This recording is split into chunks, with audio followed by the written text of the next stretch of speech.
ಇನ್ನು ಕಂದಾಯ ಸಚಿವರು ಒಂದು ತಹಸೀಲ್ದಾರ್ ಕಚೇರಿಗೆ ದಿಢೀರನೆ ಭೇಟಿ ಕೊಟ್ಟಿದ್ದಾರೆ ಅನ್ನೋ ಬಿಗ್ ಅಪ್ಡೇಟ್ ಲಭ್ಯ ಆಗ್ತಾ ಇದೆ ನೋಡಿ.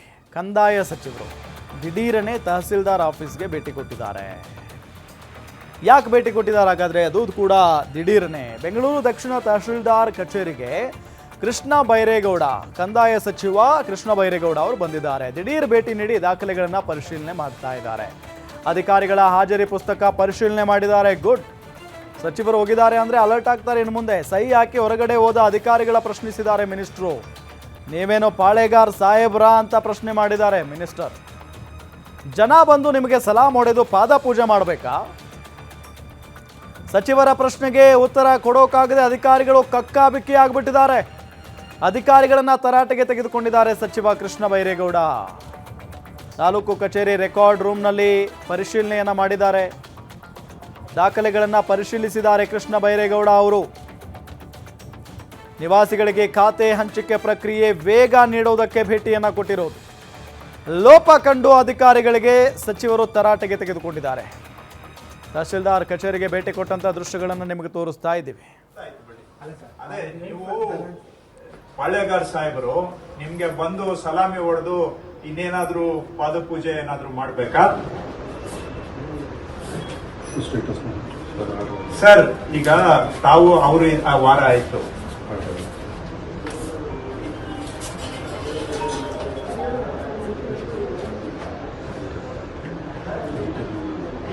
ಇದು ಎಸಿ ಅವರೇ ಆರ್ಡರ್ ಮಾಡವ್ರೆ 17/1ಕ್ಕೆ.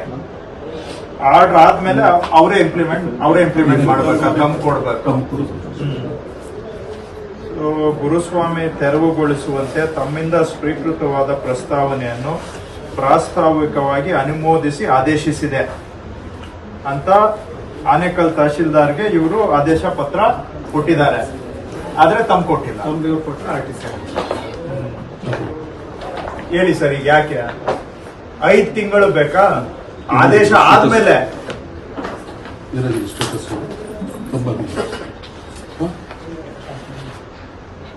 ಈ ತರದ್ದು ಎಷ್ಟು ಬಾಕಿ ಇದಾವೆ?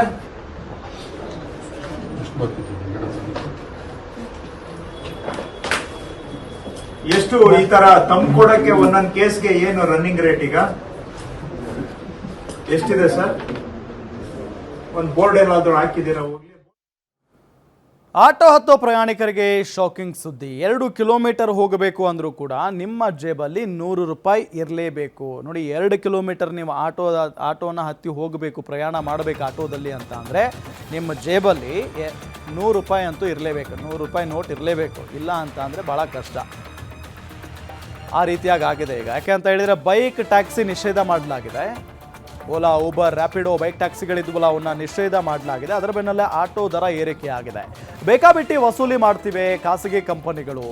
ಓಲಾ, ಊಬರ್ ಇತರೆ ಆಟೋಗಳ ದರ ಏರಿಕೆಯ ಬಿಸಿ. 3 ಪಟ್ಟು ಹೆಚ್ಚು ಹಣ ವಸೂಲಿ ಮಾಡ್ತಾ ಇದ್ದಾವೆ ಆಟೋಗಳು. ಈಗ 2 ಕಿಲೋಮೀಟರ್ ಅಂತರದ ಪ್ರಯಾಣಕ್ಕೆ 98 ರೂಪಾಯಿ ಕೊಡಬೇಕು. 2 ಕಿಲೋಮೀಟರ್ ನಿಯಮದ ಪ್ರಕಾರ 30ರಿಂದ 35 ರೂಪಾಯಿ ತಗೋಬೇಕು. ಆದರೆ ಪ್ರಯಾಣಿಕರಿಂದ 98 ರೂಪಾಯಿ ವಸೂಲಿ ಮಾಡ್ತಾ ಇದ್ದಾವೆ ಈ ಕಂಪನಿಗಳು. ಇದೇ ರೀತಿ ಬೇಕಾಬಿಟ್ಟಿ ವಸೂಲಿಗಿಳಿದ್ರೆ ಜನರ ಪರಿಸ್ಥಿತಿ ಏನು? ಆಟೋ ಹತ್ತಿ ಎಲ್ಲೆಲ್ಲೋ ಹೋಗ್ಬೇಕಾಗಿರುತ್ತೆ ಅರ್ಜೆಂಟಾಗಿ ಮನೆ ಬಾಗಿಲಿಗೆ ಬರ್ತವೆ ಅಂತ ಹೇಳಿ ಬುಕ್ ಮಾಡಿರ್ತಾರೆ ಪಾಪ. ಇವ್ರು ನೋಡಿದರೆ 2 ಕಿಲೋಮೀಟರ್ಗೆ 100 ರೂಪಾಯಿ ಕೊಡಲೇಬೇಕಲ್ಲ, ಅಂದರೆ 98 ರೂಪಾಯಿ ಕೊಡಬೇಕಂತೆ 2 ಕಿಲೋಮೀಟರ್ಗೆ. ಇದು ಯಾವ ನ್ಯಾಯ ಸ್ವಾಮಿ? ನೋಡಿ, ಅಲ್ಲಿ ಸ್ಕ್ರೀನ್ಶಾಟ್ ನಿಮಗೆ ತೋರಿಸ್ತಾ ಇದ್ದೀವಿ. 98 ರೂಪಾಯಿ 2 ಕಿಲೋಮೀಟರ್ ಹೋಗಬೇಕು ಅಂತ ಅಂದರೆ. ಈಗ ಬೈಕ್ ಟ್ಯಾಕ್ಸಿಯನ್ನು ನಿಷೇಧ ಮಾಡಲಾಯಿತು. ಕಾರ್ಪೊರೇಷನ್ ಸರ್ಕಲ್ನಿಂದ MG ರಸ್ತೆಗೆ 2.2 ಕಿಲೋಮೀಟರ್ ಇದೆ. 98 ರೂಪಾಯಿ ಚಾರ್ಜ್ ಮಾಡಿದ್ದಾರೆ. 98 ರೂಪಾಯಿ ಕಾರ್ಪೊರೇಷನ್ ಸರ್ಕಲ್ನಿಂದ ಶಿವಾನಂದ ಸರ್ಕಲ್ 2.5 ಕಿಲೋಮೀಟರ್ ಇದೆ. 104 ರೂಪಾಯಿ ತಗೊಂಡಿದ್ದಾರೆ. 2.5 ಕಿಲೋಮೀಟರ್.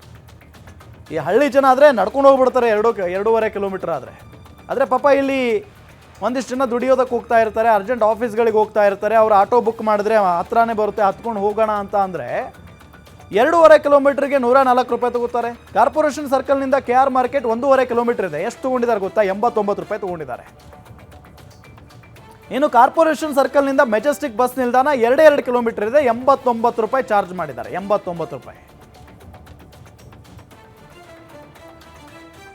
2 ಕಿಲೋಮೀಟರ್ ಪ್ರಯಾಣಕ್ಕೆ ಸಾರಿಗೆ ಇಲಾಖೆಯಿಂದ 30 ರೂಪಾಯಿ ನಿಗದಿ ಮಾಡಲಾಗಿದೆ. ಆದರೆ ಇವರು ಮಾತ್ರ ಈ ರೀತಿಯಾಗಿ ವಸೂಲಿ ಮಾಡ್ತಾ ಇದ್ದಾರೆ. ಡೀಟೇಲ್ಸ್ ಕೊಡ್ತಾರೆ ನಮ್ಮ ಮೆಟ್ರೋ ರಿಪೋರ್ಟರ್ ಚರಣ್. ಹೇಳೋರು ಕೇಳೋರು ಯಾರೂ ಇಲ್ವಾ? ಈ ರೀತಿಯಾಗಿ ವಸೂಲಿ ನಡೀತಾ ಇದೆ. ರ್ಯಾಪಿಡ್ ಬೈಕ್ ಟ್ಯಾಕ್ಸಿಗಳು ಕರ್ನಾಟಕದಲ್ಲಿ ಬ್ಯಾನ್ ಆದ ಬಳಿಕ ಓಲಾ ಊಬರ್ಗಳು ತಮ್ಮ ಒಂದು ಖ್ಯಾತಿಯನ್ನ ತೆಗಿತಾ ಇರುವಂತದ್ದು. ಇದರ ಜೊತೆಗೆ ಹೆಚ್ಚುವರಿ ದರವನ್ನ ನಿಗದಿ ಮಾಡಿ ಪ್ರಯಾಣಿಕರ ಬಳಿ ವಸೂಲಿಯನ್ನ ಶುರು ಮಾಡಿರುವಂತದ್ದು. ಏನೋ ಸಾರಿಗೆ ಇಲಾಖೆಯ ನಿಯಮದ ಪ್ರಕಾರ 3 ಕಿಲೋಮೀಟರ್ಗೆ 30 ರೂಪಾಯಿಯನ್ನ ನಿಗದಿ ಮಾಡಲಾಗಿತ್ತು, 2 ಕಿಲೋಮೀಟರ್ಗೆ 35 ರೂಪಾಯಿಯನ್ನ ನಿಗದಿ ಮಾಡಲಾಗಿತ್ತು.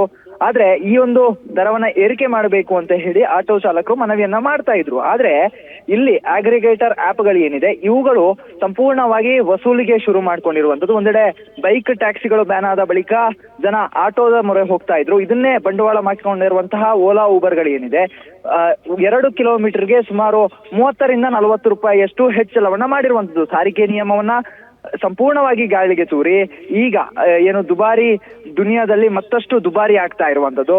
ಓಲಾ ಊಬರ್ಗಳು ಬೇಕಾಬಿಟ್ಟಿ ಕಲೆಕ್ಷನ್ ಅನ್ನ ಮಾಡ್ತಾ ಇರುವಂತದ್ದು. ಪ್ರಮುಖವಾಗಿ ಒಂದೊಂದು ಭಾಗಕ್ಕೆ ಹೋಗ್ಲಿಕ್ಕೆ ಒಂದೊಂದು ರೇಟ್ ಅನ್ನ ನಿಗದಿ ಮಾಡ್ತಾ ಇದೆ. ಇದರ ಜೊತೆಗೆ ಒಂದಿಷ್ಟು ಚಾಲಕರು ಹೇಳೋ ಪ್ರಕಾರ ಪ್ರಯಾಣಿಕರಿಗೆ ಒಂದು ರೇಟು, ಅದೇ ರೀತಿಯಾಗಿ ಚಾಲಕರಿಗೆ ಒಂದು ರೇಟ್ ಅನ್ನ ನೀಡುವಂತಹ ಕೆಲಸವನ್ನ ಮಾಡ್ತಾ ಇದೆ.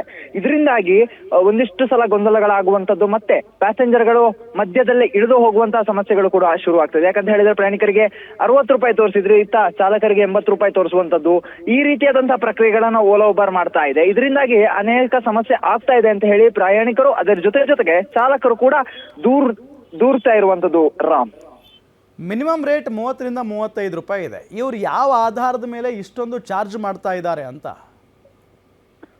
ಎಸ್ ರಾಮ್, ಪ್ರಮುಖವಾಗಿ ಏನು ಓಲಾ ಊಬರ್ಗಳಿಗೆ ಇಂತಿಷ್ಟೇ ರೇಟು ಅನ್ನುವಂತಹ ಒಂದಿಷ್ಟು ಯಾವುದೇ ರೀತಿಯಾದಂತಹ ನಿಯಮ ಇಲ್ಲ. ಸಾರಿಗೆ ನಿಯಮಗಳು ಇದ್ರೂ ಕೂಡ ಪ್ರಮುಖವಾಗಿ ಸಾರಿಗೆ ಇಲಾಖೆ ನಿಯಮಗಳೇನಿದೆ ಮೀಟರ್ಗಳ ಮೇಲೆ 30 ರೂಪಾಯಿ ಅಥವಾ 35 ರೂಪಾಯಿಯನ್ನ ನಿಗದಿ ಮಾಡಿ ಅಂತ ಹೇಳಿ ಸಾರಿಗೆ ಇಲಾಖೆ ಹೇಳುವಂತದ್ದು. ಆದ್ರೆ ಇದು ಥರ್ಡ್ ಪಾರ್ಟಿ ಆಪ್ ಆಗಿರೋದ್ರಿಂದಾಗಿ ತಾವು ಏನು ನಿಗದಿ ಮಾಡಿರ್ತಾರೆ, ಅಗ್ರಿಗೇಟರ್ಗಳು ಮತ್ತೆ ಕಂಪನಿಗಳು ಏನು ನಿಗದಿ ಮಾಡಿರ್ತಾರೆ ಆ ಒಂದು ರೇಟ್ ಅಲ್ಲಿ ಮಾತ್ರ ಓಡಾಟವನ್ನ ನಡೆಸ್ತವೆ.